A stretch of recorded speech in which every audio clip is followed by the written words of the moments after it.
Hello, അപ്പോൾ ഞാനിന്നൊരു making video ആയിട്ടാണ് വന്നിട്ടുള്ളത്. അപ്പോൾ ഇതൊക്കെ കണ്ടപ്പോൾ തന്നെ നിങ്ങൾക്ക് മനസ്സിലായി കാണും. ആദ്യം ഞാനൊരു ഇയറിങ്സ് ആണ് മേക്ക് ചെയ്യാൻ പോകുന്നത്. റൗണ്ട് ഷേപ്പിലുള്ള കുന്തൻ സ്റ്റോൺസ് മാത്രം യൂസ് ചെയ്തിട്ടാണ് ഈ ഇയറിങ്സ് മേക്ക് ചെയ്യാൻ പോകുന്നത്. അതിന് നമുക്ക് ആവശ്യമുള്ളത് കുന്തൻ സ്റ്റോൺ, ഈ സ്റ്റഡിന്റെ ബേസ്, റബ്ബർ ബുഷ്, ഗ്ലൂ പെൻസിലാണ്. ഇത് ഓപ്ഷണലാണ്. കട്ടർ വേണം, എന്നിട്ട് OHB sheet, wax sheet, B7000 glue.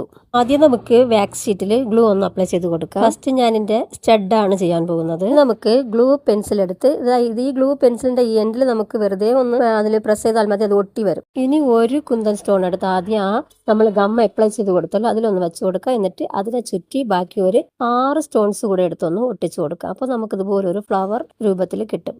ഇനി വീണ്ടും നമുക്ക് ഗം അപ്ലൈ ചെയ്ത് കൊടുക്കാം. എന്നിട്ട് ആദ്യം ഒരു സ്റ്റോൺ എടുത്തത് എൻഡിൽ ആദ്യം വെക്കുക. എന്നിട്ട് അതിൻ്റെ താഴെ ഒരു 2 സ്റ്റോൺസ്, അത് കഴിഞ്ഞിട്ട് ഒരു 3 സ്റ്റോൺസ്, അത് കഴിഞ്ഞ് 4, അത് കഴിഞ്ഞ് 5, അങ്ങനെ വരുന്ന രീതിക്ക് അങ്ങനെ ലൈനായിട്ടൊന്ന് പേസ്റ്റ് ചെയ്ത് കൊടുക്കുക. ഈ മെറ്റീരിയൽസ് എല്ലാം ഞങ്ങളുടെ കയ്യിൽ അവൈലബിൾ ആണ് കേട്ടോ. അപ്പോൾ ആവശ്യമുള്ളവരൊന്ന് കമൻറ്റ് ചെയ്താൽ മതി. അപ്പോൾ 5 എണ്ണം പേസ്റ്റ് ചെയ്തതിന് ശേഷം വീണ്ടും അതിൻ്റെ താഴെ ഒരു 4, എന്നിട്ട് 3, അടുത്ത് 2, അടുത്ത് 1. അപ്പോൾ അങ്ങനെ രീതിക്ക് നമ്മൾ പേസ്റ്റ് ചെയ്ത് കൊടുക്കണം. ഞാൻ ചെയ്യുമ്പോൾ തന്നെ നിങ്ങൾക്കത് മനസ്സിലാവുമെന്ന് വിചാരിക്കുന്നു. ഇതുപോലെ ഒന്ന് ചെയ്ത് കൊടുത്താൽ അപ്പോൾ നമുക്ക് ഇതുപോലെ ഒരു ഡയമണ്ട് ഷേപ്പിലാണ് കിട്ടുന്നത്. ഇനി ഇത് ഉണങ്ങാനായിട്ട് നമ്മൾ കുറച്ച് സമയം ഇതിന് കൊടുക്കണം. ഉണങ്ങിയിട്ടുണ്ട്. ഇനി നമുക്ക് 1 by 1 ആയിട്ട് അത് കട്ട് ചെയ്തെടുക്കാം. ഇതുപോലെ ഒന്ന് കട്ട് ചെയ്തെടുത്തിട്ട് അതിൻ്റെ സൈഡെല്ലാം ഈ കട്ടർ യൂസ് ചെയ്തിട്ടൊന്ന് കട്ട് ചെയ്ത് കൊടുക്കണം. നമ്മൾ സിസേഴ്സ് യൂസ് ചെയ്താൽ ഇത്രയും നീറ്റായിട്ട് കട്ട് ചെയ്യാൻ പറ്റില്ല. കുറച്ച് നീറ്റായിട്ട് കട്ട് ചെയ്യണമെങ്കിൽ ഇതുപോലുള്ള കട്ടർ തന്നെ യൂസ് ചെയ്യണം. ഇനി നമുക്ക് ഈ താഴത്തെ പോർഷൻ അതുകൂടി ഒന്ന് കട്ട് ചെയ്തെടുക്കാം. അത് നമുക്ക് ഈ 4 സൈഡും ഒന്ന് നീറ്റായിട്ട് കട്ട് ചെയ്ത് കൊടുത്താൽ മതി. കണ്ടോ, നല്ല പെർഫെക്റ്റ് ആയിട്ട് തന്നെ കിട്ടിയിട്ടുണ്ട്. അങ്ങനെ 2 പാർട്ട് നമ്മൾ സൂപ്പറായിട്ട് തന്നെ കട്ട് ചെയ്തെടുത്തിട്ടുണ്ട്.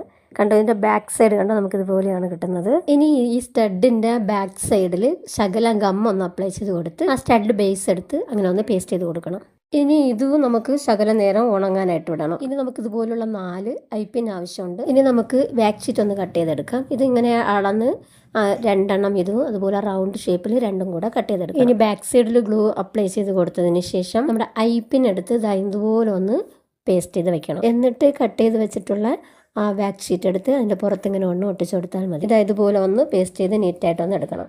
അതുപോലെ തന്നെ ബാക്കി 2 ഐപ്പിൻ എടുത്ത് അതിൽ ശകലം ഒന്ന് കട്ട് ചെയ്ത് മാറ്റി കൊടുക്കണം. എന്നിട്ട് സ്റ്റഡിൻ്റെ ബാക്ക് സൈഡ് ഫുള്ളൊന്ന് ഗം അപ്ലൈ ചെയ്ത് കൊടുക്കാം. എന്നിട്ട് നമുക്ക് ഇവിടെ ഒന്ന് ഇതുപോലെ ഒന്ന് പേസ്റ്റ് ചെയ്ത് കൊടുക്കാം.